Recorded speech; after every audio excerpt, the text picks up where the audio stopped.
அனைவருக்கும் வணக்கம். நான் ஞாயிற்றுக்கிழமை சிவகிருஷ்ணா டெம்பிளுக்கு போயிருந்தேன்.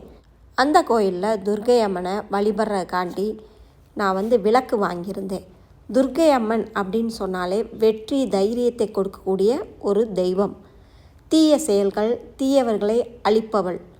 துர்க்கை தீய சக்திகளை அழித்து நமக்கு வெற்றி தருவாங்க. நான் 2 அகல் விளக்கில் நெய் அகல் விளக்கு அங்கே கோயிலில் விற்கிறாங்க. அதை வாங்கிட்டு துர்க்கைக்கு 3 தடவை சுற்றிட்டு அதை நான் கொண்டு வச்சுட்டேன். எந்த திசை நோக்கி வச்சேன் அப்படின்னு பார்த்தீங்கன்னா, வடக்கு திசை நோக்கி தீபத்தை எரிய விடணும். துர்க்கைக்கு நீங்கள் தீபம் ஏற்றும் பொழுது வடக்கு அல்லது கிழக்கு தீபம் எரியிற மாதிரி பார்த்துக்கோங்க.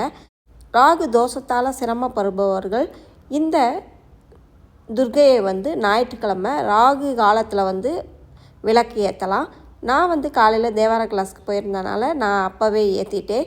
துர்க்கையுடைய மந்திரம் அப்படின்னு சொன்னால் ஓம் ஸ்ரீ துர்காயே நம அப்படின்னு சொல்லணும்.